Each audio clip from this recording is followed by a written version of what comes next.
I've got a treat for you today with this guest, Dr. Lisa Diamond. She is going to talk about how sexual fluidity is a flexibility, and you might not have ever looked at it that way.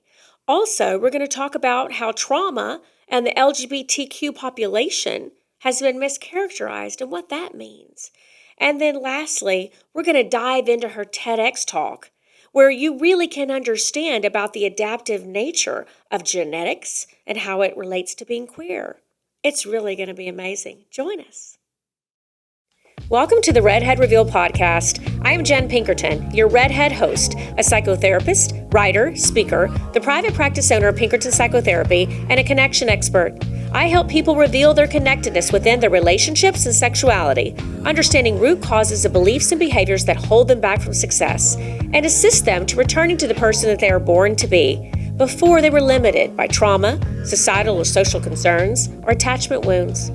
Redhead Reveal is here to share concerns and questions, provide interviews with thought leaders and friends, and to hold space to discuss life struggles and encourage vulnerability, authenticity, growth, and self-awareness. All right, welcome. Today I have such an exciting guest with Dr. Lisa Diamond. I'm having a fangirl moment here because this is somebody that I really look up to, and her expertise is really unparalleled by anyone else in this field and her specialty, I believe. So Dr. Diamond is a distinguished professor of psychology and gender studies at the University of Utah and president of the International Academy for Sex Research. She has her PhD in human development from Cornell University. She spent 3 decades studying the development and expression of gender and sexuality across the life course. Her current work focuses on the biobehavioral mechanisms through which social stigma, social stress, and social safety shape the health and well-being of sexually diverse and gender diverse individuals at different stages of development. She has an amazing book that she wrote in 2008, Sexual Fluidity, which we're going to talk about a little bit. And she's also been awarded various awards. She's the co-editor of the very first ever APA Handbook of Sexuality and Psychology, which is really amazing. And the fellow of 2 different divisions, also of the APA. She's published so many articles and written so many things, and it's just really amazing to have you join us today, Dr. Diamond. So thank you. Oh, it's a real pleasure to be here. Great. I want to dive right in by starting off and holding up this book, which as an actual student still, and as a therapist, I cannot tell you how many times I've referenced this and referred to this. I think it's so amazing. The book is titled Sexual Fluidity, Understanding Women's Love and Desire. And I want to open with that and kind of start with giving you the opportunity to tell us a little bit about the book in general and what motivated you to write this book about sexual fluidity. I didn't start out even thinking I was going to write a book. I started the study, and the book is a sort of report of the first 10 years of a research program that's now been going on almost 30 years. Mm-hmm. So, I wrote the book at the 10-year point, but the study has kept going. And I started the study when I was actually in graduate school. It was the first study I ever started. Mm-hmm. And I was a very young and naive graduate student. I didn't quite know exactly what I was interested in, but I knew that at that point in the early 1990s, I couldn't really find much research on young women's sexual identity development. There was a pretty small emerging body of research on young men's sexual identity development. What's the process through which you first become aware that you might be gay?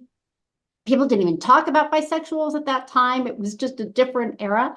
And so I basically just set out to try to put women back in the picture. It was really that vague and that broad. And my PhD advisor, Rich Seven Williams, was like, well, what are your questions? I'm like, all of them. All of them. Because all the studies at that point sort of tracked sexual identity development by capturing people as adults, asking them to recollect their history. Mm-hmm. And so it's like, oh, well, people say they remember this and they say they remember that. And yet anyone, knows that your memory of your past is always a little bit distorted by where you currently stand.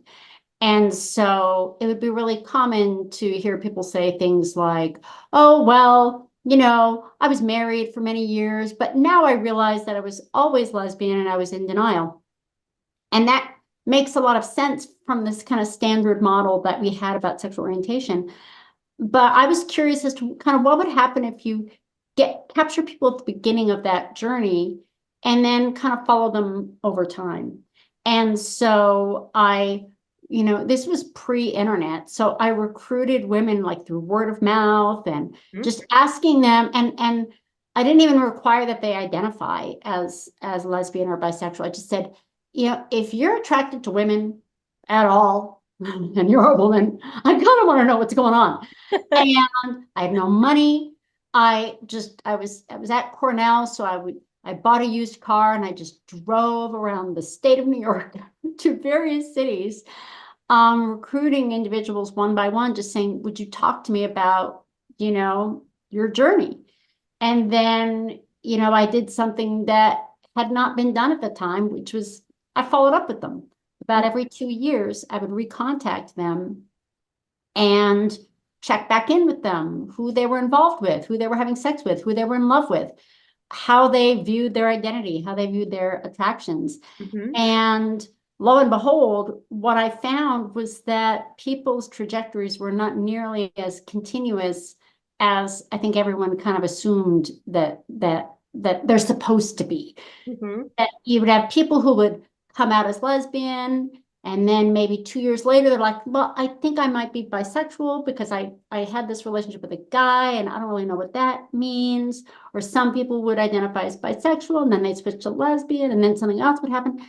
And their pattern of attractions didn't change all that much, but the way that they made sense of those attractions and the relevance of those attractions for their experience of themselves and their own kind of life paths changed quite a bit. And so what I tried to do, and I've been publishing the data in like academic articles, Mhm. but I knew from talking to the women that many of them thought there was something wrong with them. That Mhm. one woman actually said, maybe I shouldn't even be in your study. I don't think I'm a very good example of a lesbian. And I was like, well, do you know, there's a whole bunch of bad examples of everything in this data set. And so I felt really strongly about finding a way to kind of summarize the data and talk about the findings in a way that would be accessible and relevant to just the average, person. Um, and what I found is that a lot of folks, would read the book and then reach out to me and be like, I thought I was the only one with this weird kind of history. Mhm. And initially, there were a lot of my fellow researchers who would say, I think you just had a weird sample. Yeah, you're talking about this fluidity. It might just be in this kind of kooky small sample you have. I don't necessarily think it's a general property of sexuality. That is so interesting that you had But all of that. Yeah. since that time, there's now a whole bunch of large scale longitudinal data sets. And every time they would come out, I'd be like, okay, I'm relieved because it was not just a weird sample. You know, Science is like, you see what you look for. Mhm. And the model of sexual orientation and identity that was predominant at that time was a pretty simplistic one, and it was a pretty rigid one. And if that's what you're looking for, that's what you're going to see. Mhm. And the only like thing I did different was to just keep listening over time. It Mhm. wasn't like all that sophisticated. It was just really observing. And I always tell my students, the first step in the scientific process is to observe. And I feel like a lot of the early research on sexual orientation kind of short-circuited that process. We did a lot of interpreting before we really observed. Mhm. And so that book in many ways, is like a love letter to all my participants, because uh I didn't really know how to interpret their stories initially. And I had to just sort of, step back and be patient with myself. And, when the book came out, I sent each of them a copy because I feel like, yeah, you know, they were just ordinary women living their lives, but them just living their lives, I think, ended up changing the way a lot of people think about sexuality over the life course. And so much of that aspect of being almost pigeonholed into one thing or another is something that I see so often just in my line of work in treating couples, because even from a couple standpoint, there's an idea that we can only be this way. This is all we Mhm. can be. We're not allowed Mhm. to be anything different. There is no fluidity. There is no room or margin for us to be explorative about who we are and what we like. And when it comes to, intimacy, even that idea of what I like becomes this very boxed in idea of this is what is acceptable. And I think that I preach so much in this way about no one else can define us but us. Mhm. Mhm. And I feel like we still today, even though from the standpoint of where you're talking about when this research was done years ago and a decade ago, even today, I think there's so much of a impetus of people wanting to define everyone. And we have to, Although, I think the younger generation, they are less likely to feel that way.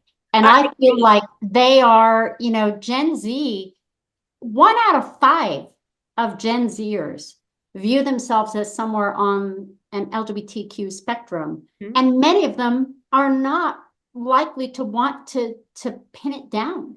Mhm. Notions of fluidity are now just like they take for granted that like they're like, oh, labels are terrible, boxes, I'm just gonna be myself. And it's amazing how much has changed even in a generation. But I think that folks who were raised, in previous generations, you can't really undo a lot of that cultural learning Mhm. just by telling yourself, oh, be free. If you grew up in an era that said, no, you're born one way and your sexual tastes are fixed and that's just who you are, it's hard to give yourself permission to be or feel something different. And a part of that is just the overall sex negativity of the culture. Yes. We're so uncomfortable with sexuality at all that the only way we can handle it is to think like, well, it's just a thing inside of you. It's just a thing. We don't think of our sexuality as something that we create every day, that we are always becoming. Human brains are the most plastic brains on the planet. Mhm. We have such a capacity for self-construction, self-creation, new experiences, novelty in all forms. And of course, that extends to intimacy and desire as well as everything else. But in our sex negative culture, that's kind of terrifying because then that places responsibility on individuals to make active agentic choices to figure out what they want and decide whether or not to act on it. And most folks would rather not even, think about that. We have just such a not just a sex negative culture, but also a pleasure negative culture. We're Yes. not big fans of pleasure. Pleasure is indulgent. Sex is not something you need. It's just like, an ice cream cone once in a while. Mhm. So all of those things I think work to keep us in those boxes and to keep us kind of limited. And from a standpoint of an idea of being receptive too, because as we're talking about this fluidity, if a woman was in a relationship with a man, then they're in a relationship with a woman, then they decide to be in a relationship with a man again, oftentimes there's this sense of, wait a minute, I may not be interested in you because I may think you're gay. And the label is so firm that there doesn't Yeah. allow for anyone to figure out what they want and what they like and who they Yeah. are.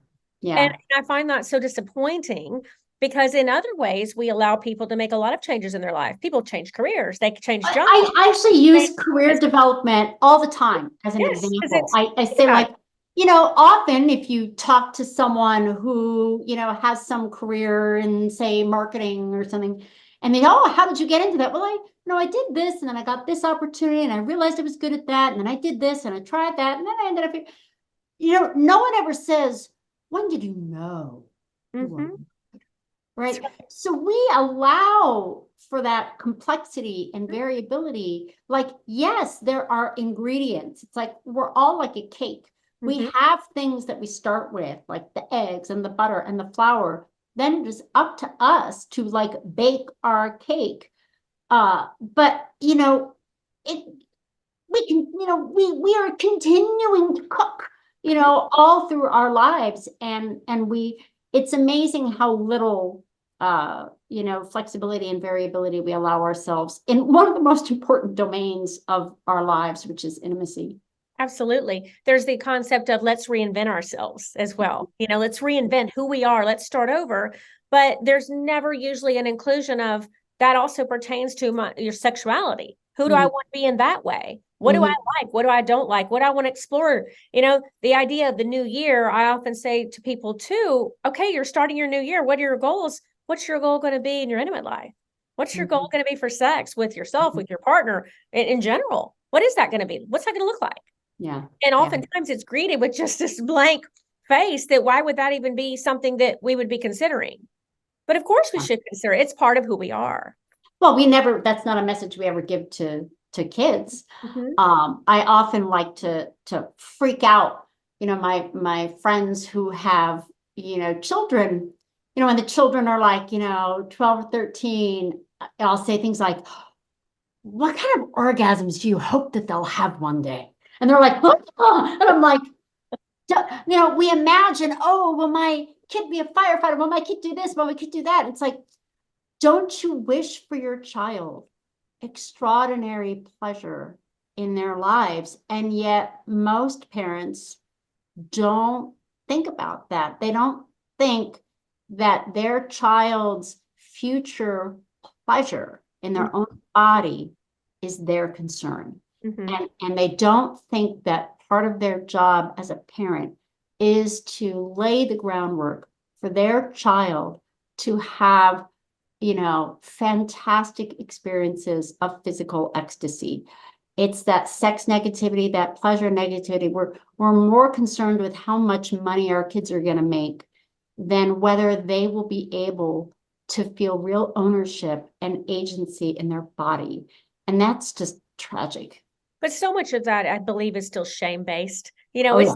It's shame based, and it's an uncomfortable thing for a lot of people because they haven't dealt with their own feelings about it. So if there's not a healthy sex positive idea about who they are as a person, who they are in their sexuality and their intimacy with the person that they're with, how are Yeah. they going to be able to translate that and model to a teen that's in a burgeoning place of sexuality to be able to explain that it is healthy for you to have Yeah. these desires. It's healthy for you to want to figure out who you are, and it is healthy to make that a priority in your future relationships. Yeah. It is Yeah. a fundamental part of you being happy in that relationship. Yeah. And it's just a missing piece. It's just a missing part that I think that I hope as we have continue to evolve and grow and people become more interested in this concept in general, that it will perpetuate on and just as everything's changed in the decade ago when you did your beginning of research, And whatever. the internet has also played a role because the average adolescent now I'm amazed at how many TikToks I've seen with like teenage girls talking about the clitoris. I'm like, I didn't know about the clitoris. Like, wow, there's a whole like Right. the availability of just basic information Mhm. it has changed dramatically. And so part of me hopes that the generation of kids that are young adults now will raise their kids differently, will, not have some of the same assumptions that previous generations have had. But we'll see.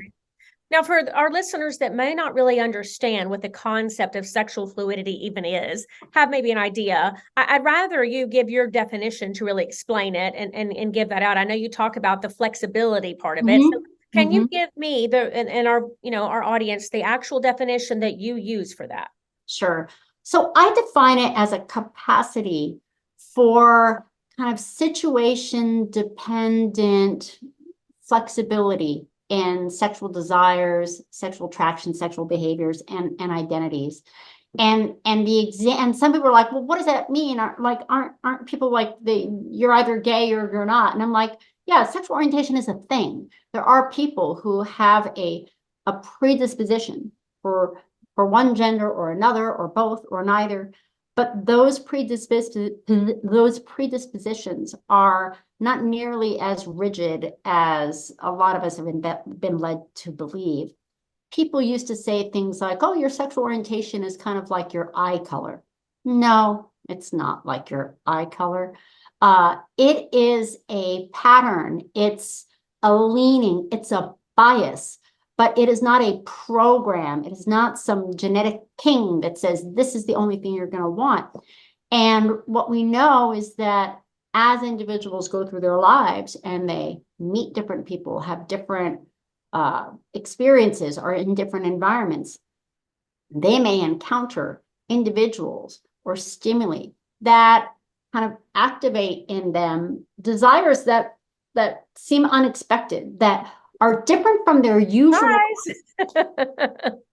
And when that happens, they'll be like, well, wait, how can I possibly have this feeling for this person if I've never had feelings like that for this type of person before? And the answer is like, just because,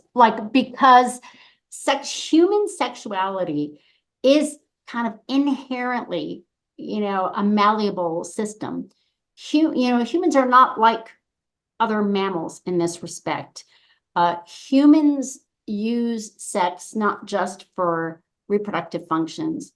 Sex is a social act for humans, and you see this in our most closely related primate species. Humans are very unique in the fact that our sexuality is bound up in our interpersonal relationships. It is triggered and activated by our social motivations, by our emotional feelings. And so it's not uncommon at all to have desires for acts, for individuals, for situations that may surprise you. That capacity for flexibility is just a part of what makes us humans. It's nothing unusual. It is the most human thing about us. So what would be your response to someone if they say, Dr. Diamond, I have always been with women. It's a man. And he says, and now I want to be with a man, but now I'm back with a woman again. Am I gay? Am I not? The first thing I would say is, why do you ask that question in that way? Why do you want to know what you are? To some degree, the most relevant question is, are you happy? What do you want? What kind of sex and what kind of relationships do you want? Now, that's not to say that identity isn't important. I'm a queer woman. My queer identity is very important to me. But one of the things that I find problematic is when people go into their own self-exploration with this question of, what am I? As if there's something about themselves that they don't know yet, and once they figure it out, they'll be kind of fine. It's so rather than going into that exploration by saying, what is my body telling me? What feels good? What doesn't feel good? What am I experiencing somatically in my body and my mind? And what do I want to do about that? There are definitely, individuals who will find that over the course of their life, they just have a pretty reliable pattern of attractions to more than one gender. And knowing that about themselves may give them a sense of meaning and purpose and flexibility. Mm-hmm. Others may be like, well, I think I'm generally leaning toward this end, but sometimes I have these other feelings. And that doesn't necessarily mean that they're bisexual. They just might have a really flexible sexual system. Mm-hmm. And so, a lot of people say, well, what's the difference between being fluid and being bisexual? It's hard to know, right? Because the outcome, at least from an observational perspective, is kind of the same. You have more possibilities than you probably thought. Mm-hmm. And rather than saying, what am I think a better question is, what do I want? What do I want? And what do I want to do? And there's a difference in just the way you're positioning that, because to me, one question, that first question, is so surface level. It doesn't allow for anyone to have any sort of soul searching about the depth of what excites them. What feels good? What's interesting? What do they want to try? What do they not want to try? It's the self-exploration part that I think so many people miss. And And I to think, related to that, what I found with a lot of the women in my study is some of them would say, I feel like my attractions to one gender are more like emotionally based, and my attractions to this other gender can be emotional or they can be more physical. And even that is an important question that we don't really encourage kids to ask themselves. What's the difference between that passionate feeling of love and that kind of visceral experience of lust? We assume that they always go together all the time, but they don't.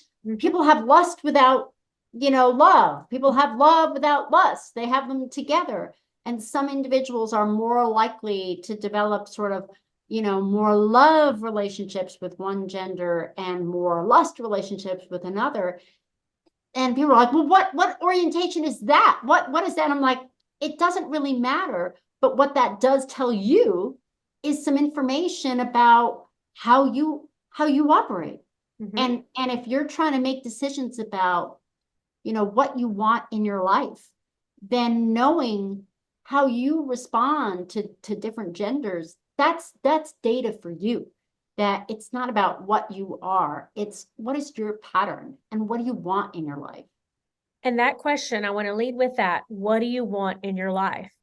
If more people asked that question, just about everything, I think there would be so much more information that they would gather in a different way. And it would lead to a lot of people being a heck of a lot happier. It's the foundation of where it all begins when you're trying to do this emotional work to figure out, hey, what do I want my life to look like and feel like? Yeah. And it's hard because we have such a shame-based culture that most folks, even that inner search of what do I want makes them feel icky and yucky, and so we make it really hard for people to do that sort of self-exploration, in this context. I want to touch on something else that I really loved reading and hearing you talk about, which was this association that's this it's mischaracterization, but an association that's completely wrong about I maybe had a traumatic childhood, so I'm gay. Instead of I'm gay and I also had a traumatic childhood. Yeah. And I really would love for you to spend a few minutes on that and explaining to everyone your thoughts on that. Yeah, this is something I've gotten a lot more interested in, partly because the data that we collect now is just more reliable data. There's always been this stereotype that, it's a part of the oldest models of sexual orientation were like, oh, like it's a disease, it's something that went wrong, you're damaged goods, somebody hurt you, somebody maltreated you, and it turned you, it twisted your sexuality in some weird way. It's the same thing they say about, pedophiles.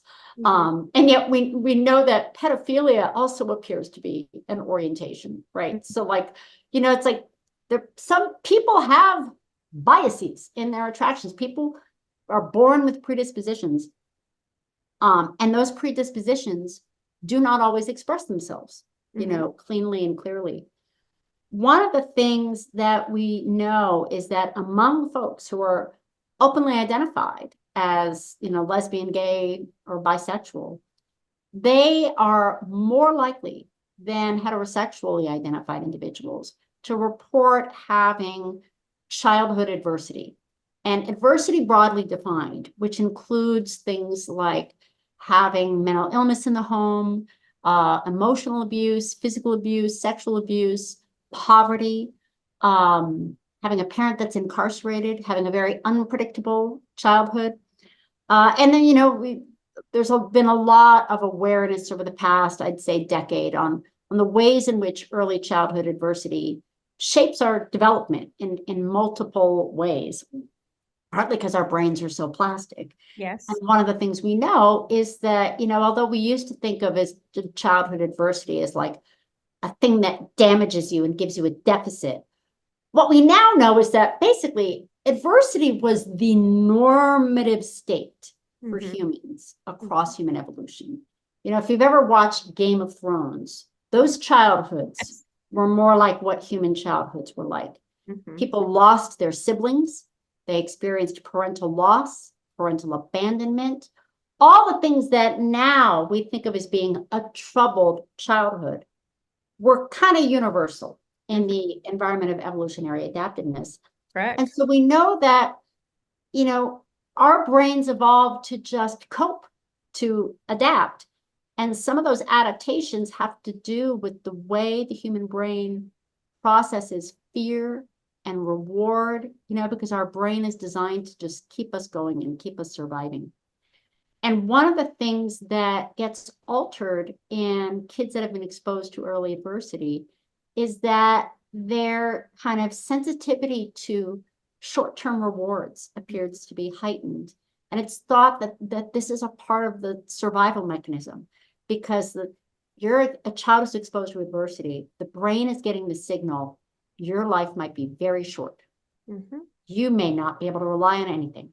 So it's like, okay, speed up. Kids exposed to early adversity often develop more quickly. They often reach sexual maturity more quickly. They often start having sex more quickly. And we used to think, oh, that's just because they fall in with the wrong crowd. Now there's evidence to suggest that that's actually part of our evolution, because it's like, hey, you're in a dangerous world. Grow up now. Mm-hmm. And when you find a reward that you can get it. Mm-hmm. Get it. There's Right, no because you may not have a long lifespan. may not have a long lifespan. So that sensitivity to reward is heightened. And so that helps us understand a little bit about the higher rates of early adversity in queer populations. My sort of way of understanding that is, if you have a predisposition for queerness, like lurking in your brain, and you have been exposed to early adversity, it's almost like that signal to noise ratio is dialed up. Mm-hmm. Because your brain is now saying, where are my rewards? Mm-hmm. Where is what I want, and how do I get it? And so those individuals are going to figure that out. It's almost like that's a bell they hear ringing in the back of their head. So it's not that abuse makes you gay. Abuse may make your gayness more like you can't avoid it. It'll be a sound that you can't unhear. It's like vibration. It's that higher level of that energy. Yeah. Mm-hmm. And so, you know, we need to be, and the reason I think it's important is because the rates of early adversity are just high in general. Like, we have a lot of denial in, you know, about how common child maltreatment is. Yes. And now that we know more about how it actually changes the way our bodies respond to information, respond to stress, respond to adversity, then we need to take that into account when we think about mental health in adulthood. Individuals who have been exposed to early childhood threat will experience danger differently for the rest of their life. And that's not a deficit. That's an adaptation. That's the brain trying to save you. And so if you've got a population like queer people who have higher rates of early adversity because they kind of figured out their queerness, you know, earlier because of that, then when you think about the mental health challenges that they're going to face for the rest of their life, you cannot ignore that history. You have to really wrestle with it. And I think that there's a lot of shame, you know, always in kids that have had hard childhoods. And that shame really prevents us from really reckoning with the fact that those things that happen to you, that are a part of how your brain works, they are not flaws. They are a part of human diversity. They are adaptations. They are both superpowers and kryptonites. Absolutely. You know, things like, you know, this sort of, I know some folks who talk about having a spidey sense, you know, for danger, folks who've had a lot of early adversity. Hypervigilance. Yes. Those things can be distracting and annoying and problematic, but they got you here. That's right. That is your brain trying to save you. So it's like you just have to have a way of be like, there's my adaptation. There it is, showing up again. It doesn't mean I'm damaged. It means I'm stress adapted. I have a colleague. Bruce Ellis, who says we need to start using terms like, adapted, stress adapted, instead of like damaged, troubled. Absolutely. And he said, stress adapted kids have a lot of skills that average kids don't even have. Well, when we start saying words like damage or being broken, we're pathologizing everything instead of recognizing that sometimes we deserve a pat on the back for how amazing our bodies were in coping, how amazing our survival instincts are. Because, oftentimes the idea of even our personality is nothing short of a set of trauma responses that have created who we are. And your TEDx talk, I love your TEDx talk about Born This Way and how you really address some of these myths and misnomers and the way people view this entire concept. One of the things that stood out to me so much, you said that gender and sexual development show a lot more variability than most people realize, and that variability changes over time. Yeah. I thought that was so profound and so succinct. Tell me your thoughts kind of more on that.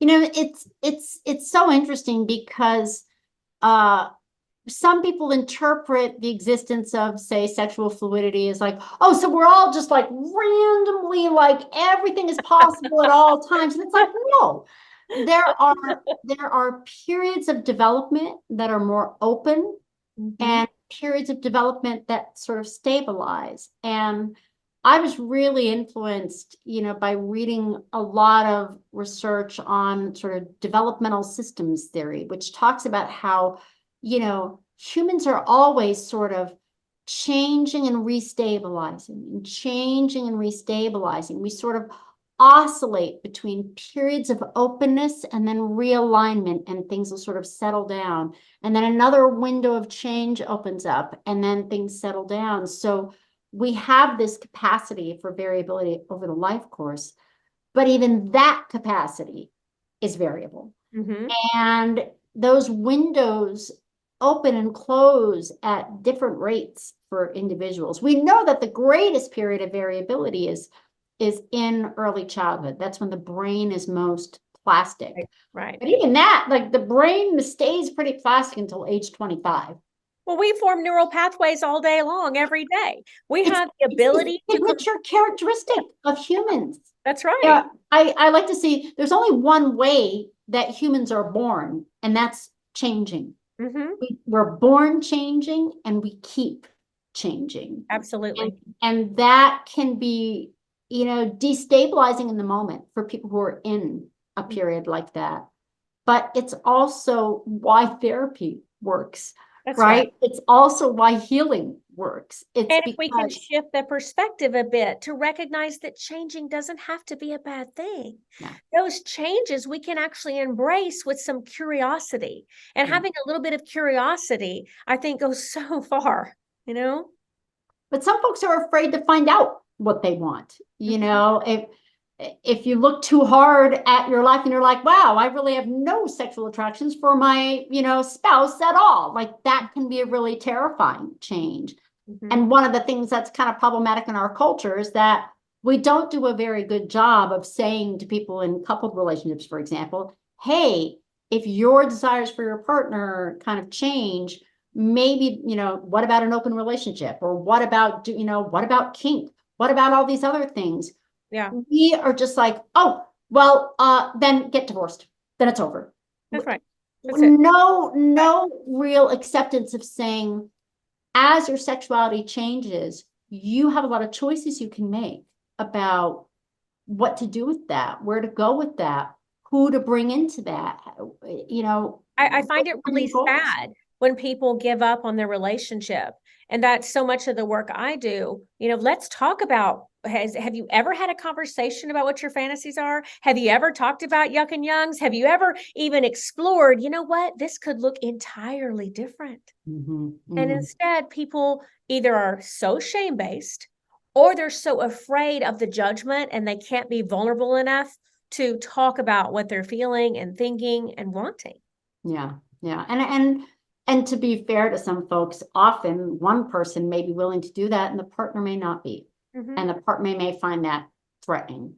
And, that remains, I think, an enduring challenge. And I think especially for women because our culture has such restrictive notions of female sexuality that if you're a woman who's partnered with a man and you're the one who's saying, I might want something different, I might be the one who wants to sort of think about that, to someone who's been conventionally socialized as a cisgender or heterosexual man, you are likely to find that threatening.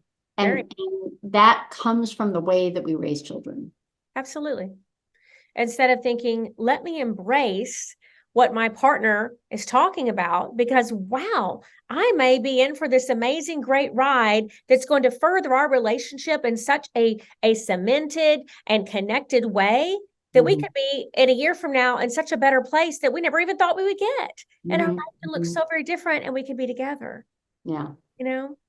And I think there's a lot of research on, polyamory that shows that often having a relationship with someone outside the primary partner, or even just developing an attraction, that often ends up re-energizing the relationship with the primary partner.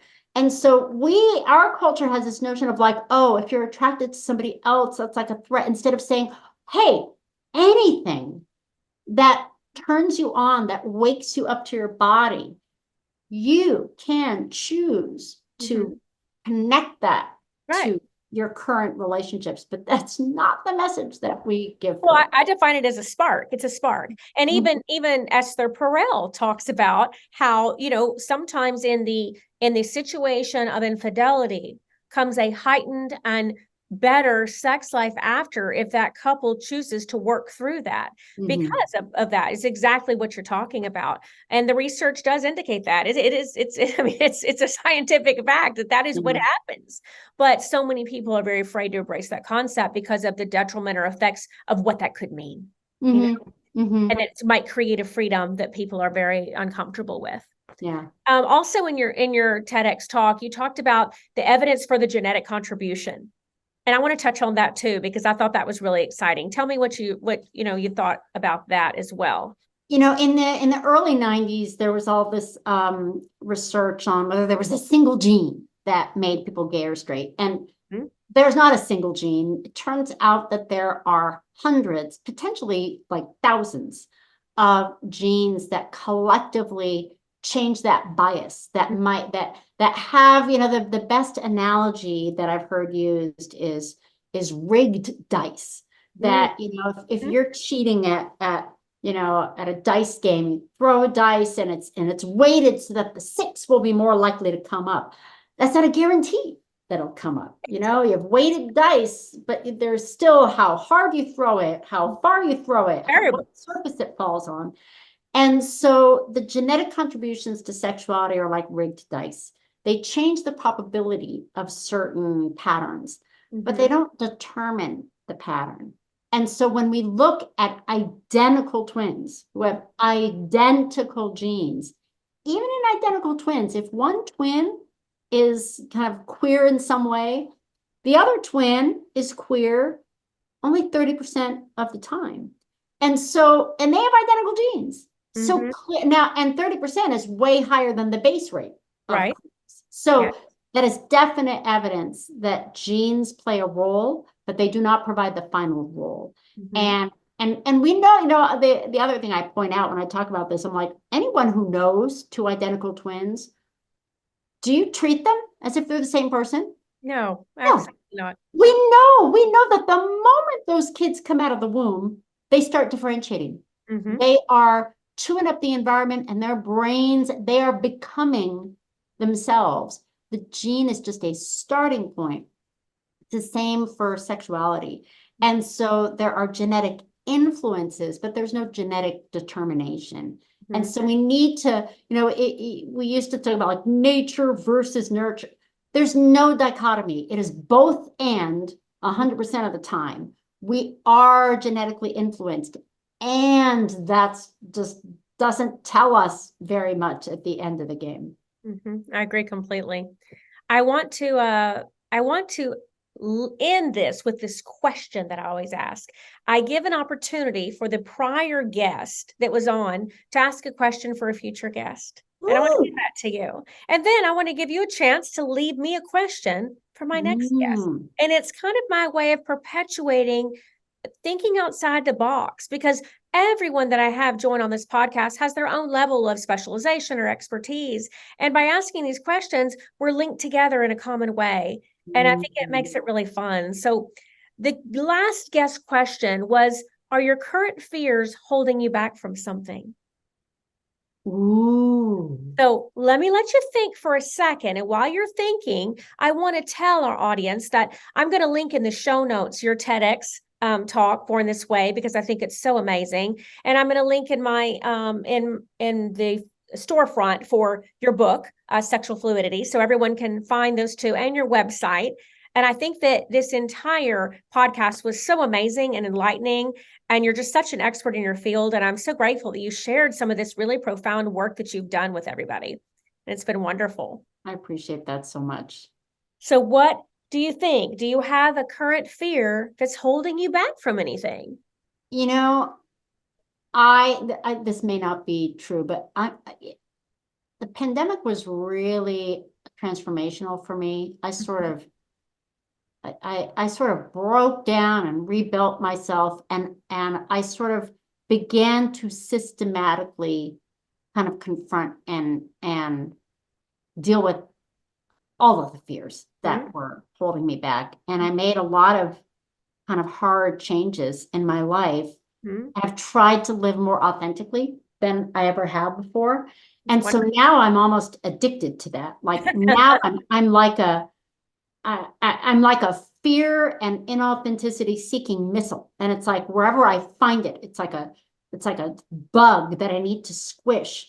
So I actually feel freer right now in my life. And I'm 52. And and a part of my sort of awakening was like, I still have a lot of time left. Absolutely. Um, I I I can live the life that, I want. Um, and, me and my wife and I have been together for 29 years. And Esther Perel says, most of us will have more than one marriage in our life, and hopefully it'll be, with the same person. And so part of that was we really worked on like, what do we want this partnership Mm-hmm. to be Right. in almost every way? And so I really feel like my goal now is to search out those fears and to not have them hold me back or I love hold that. my family back. And it's hard because, it requires that you be really accountable, Mm-hmm. with yourself. But I feel fortunate that the pandemic sort of woke me out of stasis and made me take accountability for how my fear had really held me back in the past. Wonderful. I appreciate you answering that. Do you have a question that you can leave for one of my Yeah. future guests? Okay. I I want to know if you could go back to your let's say 15-year-old self, Mm-hmm. what would you want to tell that self about sex and love? What reassurance, what knowledge, like if you could whisper into the ear Mm-hmm. of your 15-year-old self, what would you say? That's beautiful. I can't wait to see what that answer is going to be. It's been such a pleasure having you, Dr. Diamond. Thank you for taking the time to share with me and our audience such groundbreaking work, so interesting.